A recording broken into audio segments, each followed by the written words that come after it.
There are talks of shacks being erected. Leanne Jansen, hello to you. I can see the red overalls, the distinctive red overalls of the EFF behind you. What I'm not seeing, though, is the shacks being erected. And what is the latest where you are at the moment? Hi, Gareth. Well, a sea of red has descended on Clifton's Beach.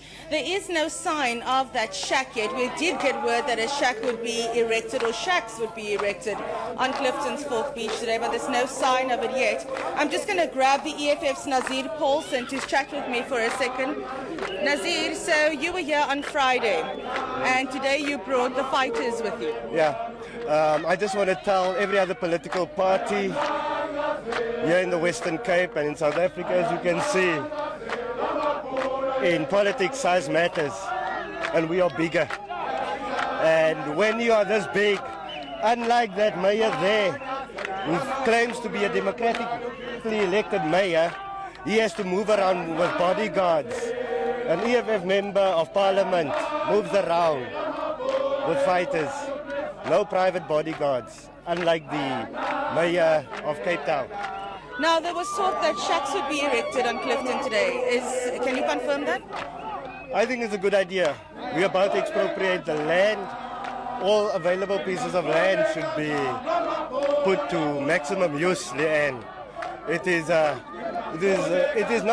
is not economical to travel 50 kilometers from where I live to Clifton every day. And this is a beautiful beach, and it's a shame that the people of this province cannot enjoy this beach more regularly because of how far they live. We must stop this exclusion of our people. Now, there's already a sea of red here. Are we expecting more fighters to head down to Clifton? Well, there are many more fighters on the way. The 400 year, because of our economic constraints, these are all we could manage to bring. But if we had the money, we could bring 40,000 people any day. Thanks so much for your time. Well, that's the EFF's Nazir Paulson, and he alluded to Mayor Dan Plato being here.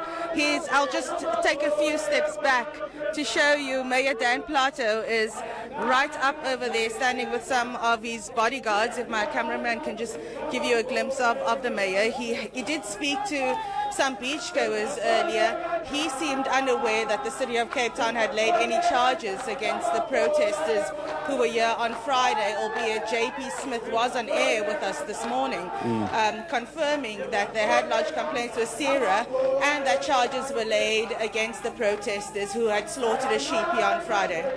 Leanne, as you're talking to the EFF and as you and I are talking now, I can see regular beachgoers behind you going about their day. We've been speaking to political parties and the city of Cape Town, of course. Has anybody else come up to you, or have you spoken to any regular beachgoer about how they feel about what's been going on Clifton Beach? Any reaction?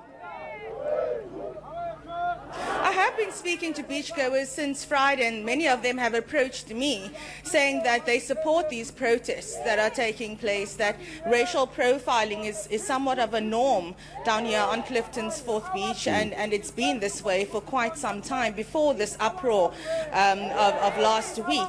So yeah, many of them are saying that this was a long time coming, and that they had to bear the brunt of racial profiling by law enforcement officials and officials of PPA for quite some time, and much to their dismay, because many of them say that they're not alcohol drinkers, they don't consume any alcohol or drugs on the beach, but their bags are being searched when they come here on a regular basis. All right, Leanne Jansen, thank you very much indeed. The EFF protest well underway. We're back to Leanne and the team on Clifton's Beach later in the evening.